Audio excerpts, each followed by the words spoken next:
محل فائدة مركز فيرسو خذ بدي لصو بندقي إيران إمريكانكا وفيرسو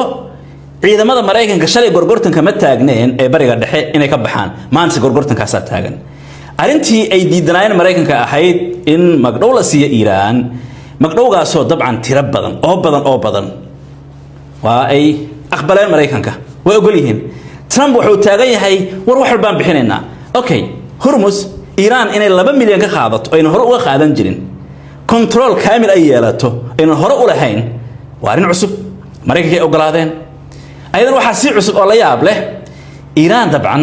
waxa laga qaadayaa cunaqabateyntii primary-ga ahayd iyo midii secondary-ga ahayd labadii cunaqabateenba waa laga qaadayaa ka daro dibidhal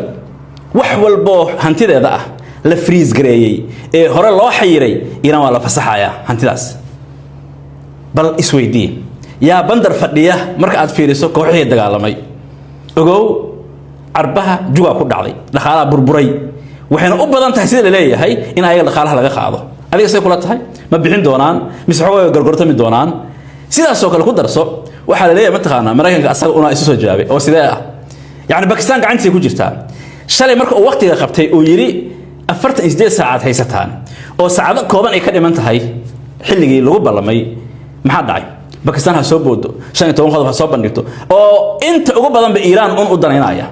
dhamaantooda taqriiban ugu dambeyn markiiba mareykanka saacad kadib yaanihi arintan ka soo fakarayna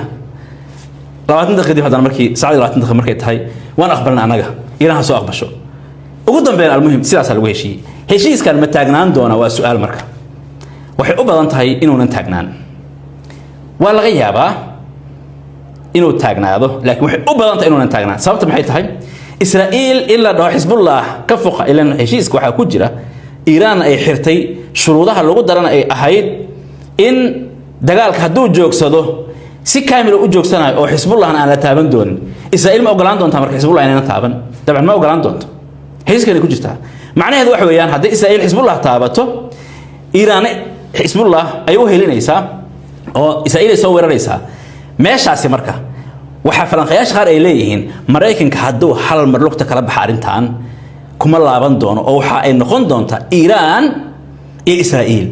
maxay mareykanka fadaaxadii ku dhacday wax uu ka kaban doono sanadaha soo socda hataa maahan marka laga tago qasaarahii dhacay iyo kada iyo bal waxa cajiib ah diyaaradihii meeqay marayaan mataqaana oo darad arintii farsamada aheeda uranium talaba in lagu soo qaato oo baylooda dhacay iyo kada ibrankiga macnaha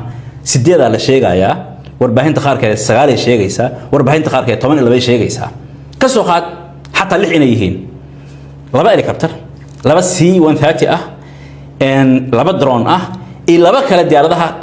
F-15 mid ah iyo mid kala adiga saas oo kale yani